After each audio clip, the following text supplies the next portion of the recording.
Welcome to TradersArmy.com, defending your right to build wealth and preserve capital for generations to come.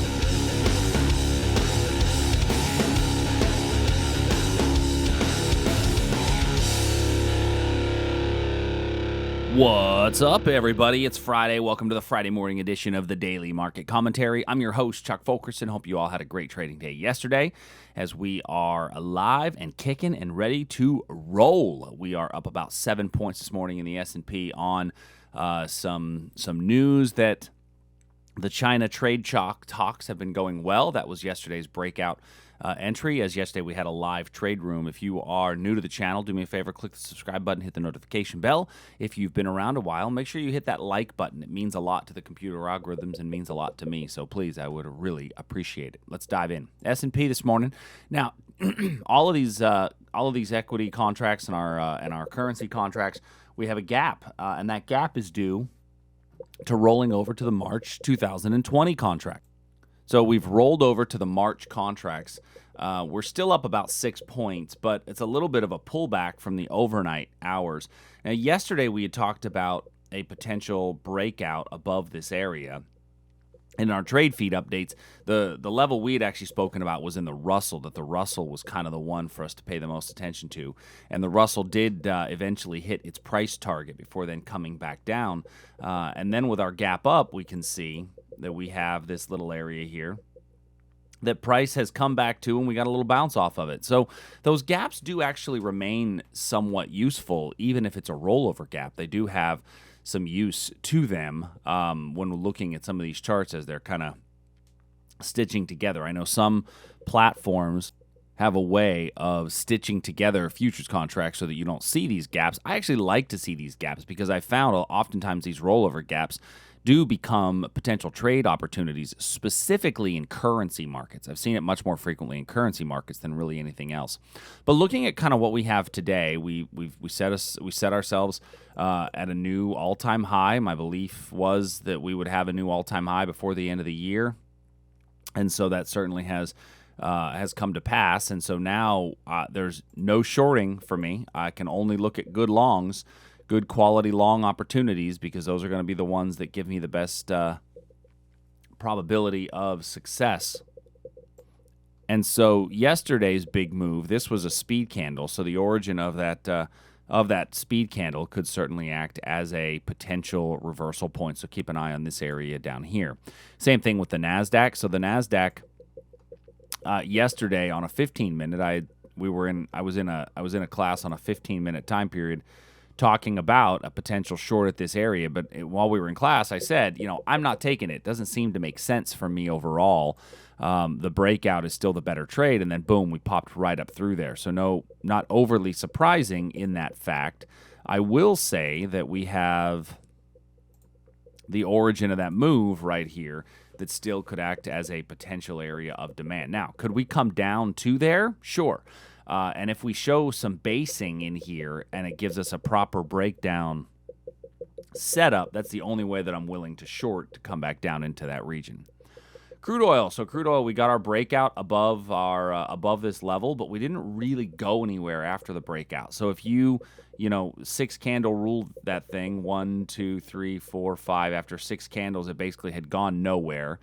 3 ticks or so difference. I'd be okay if you closed it down, but technically you wouldn't be out of the trade because your stop would be down here and it's still riding a bit higher. So if you're in that thing, had a slight target of price getting to about 60, which is where we got. And so, one of the things I would say now is I think price has room to run. If we go to the 4-hour chart, we can see that this is clean air, right? This is an area where price just dropped right through. I think there's a better chance of price continuing to rally higher. So what I would want to do is look for quality pullback areas and opportunities to get long. We've on a 15-minute chart, you get this little level here. It's okay. I actually like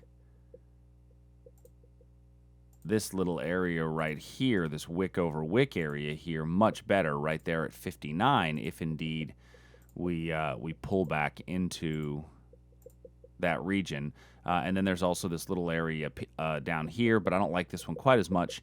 We spent a lot of time in it. Yes, it was a Globex time, so it's not as important.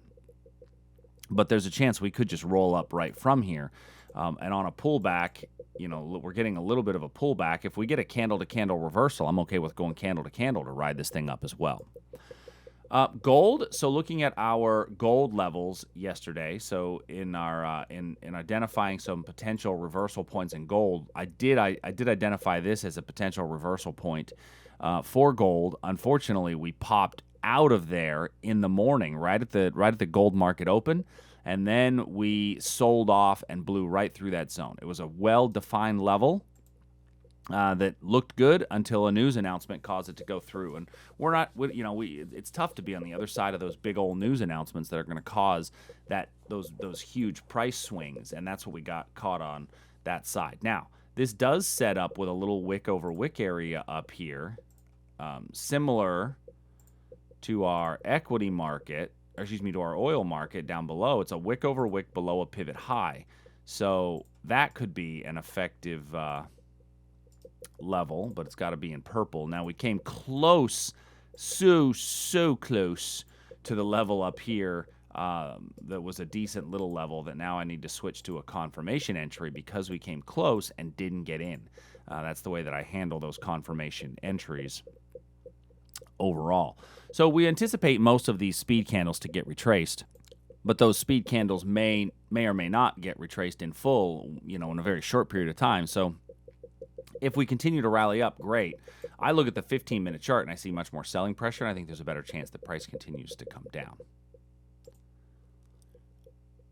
Next, looking at our bond and currency markets. So in our 10-year note,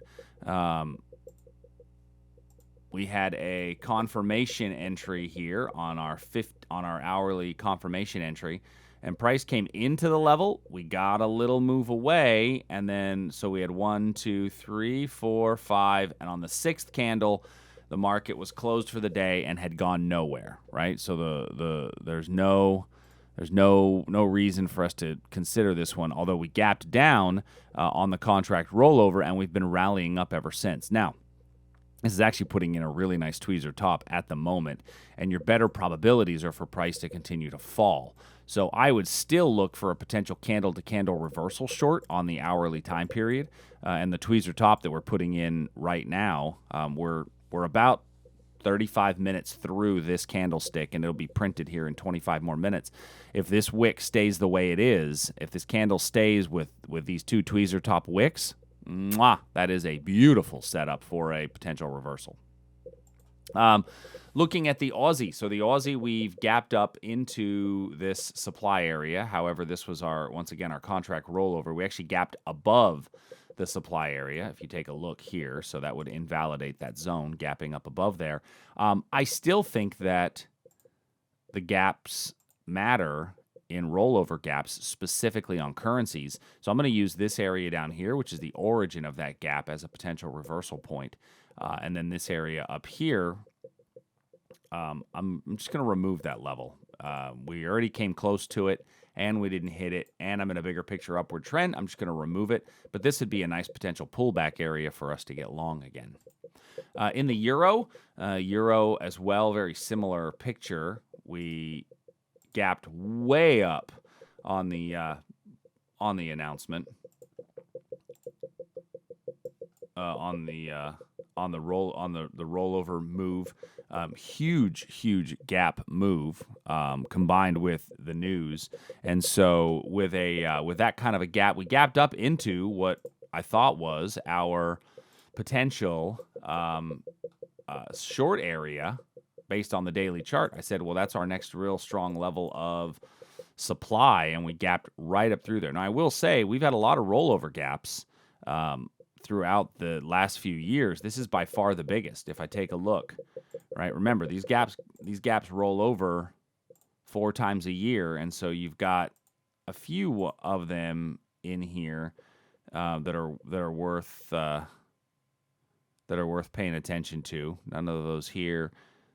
This one here, but this one's the biggest, and so pretty big move overall.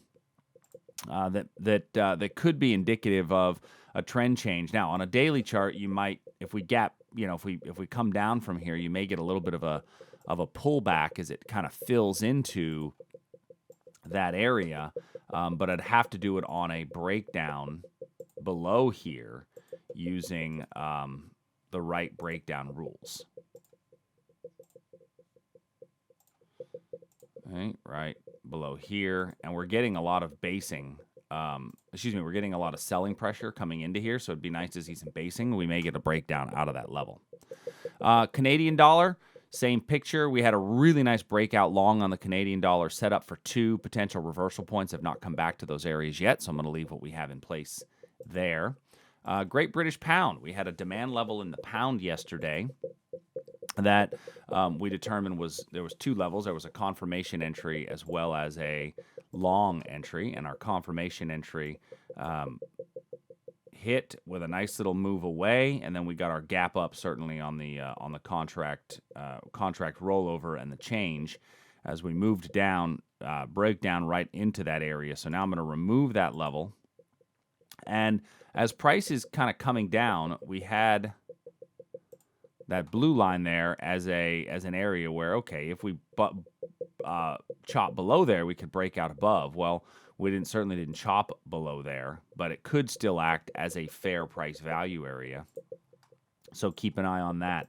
Technically, we could also fill this gap and continue to come down lower, but I would look for a candle-to-candle reversal, especially somewhere around here, which is that 50% of the area of the gap. And then the Japanese yen. So the Japanese yen, I'd said we weren't doing anything until we got outside of this long wick area. And then the minute that we do, we blow right through the market. I mean, it just absolutely blew right through. And so the Japanese yen fell hard yesterday, came into our next demand area, and we got a little rally off of that zone. And then that included our rollover gap from that particular level. So what I'm going to do now is remove that zone. And take a look at our 4-hour, which has me squarely in the middle of still not a strong directional trend, inside that 4-hour gap. If I just look at the December, just to see kind of what just the December looks like without that big gap, you can see that we've put in that lower low, right? We still had a gap even on the December contract, but we did get a lower low here. So if we rally up, we could see, let me go back to the regular contract. If we rally up, I wouldn't be surprised to see price roll back over and continue to fall from this area, especially after this big drop through here. So this was the big sell-off and then the gap up, and now we're continuing to roll back down. So on an hourly chart, let's see if we get a potential breakdown level somewhere right in here. Well, this weekend is the day of the Chinese trade talk, so be aware that we may see gaps. And so if you hold a futures position over the weekend, make sure that it is protected. We have a video on options on futures at tradersarmy.com to teach you a little bit about how to protect those futures positions as you hold them over the weekend. If you've got any questions, please feel free to send us an email, support@tradersarmy.com. Until Monday, hope you guys have a great day. I will see you soon. Later.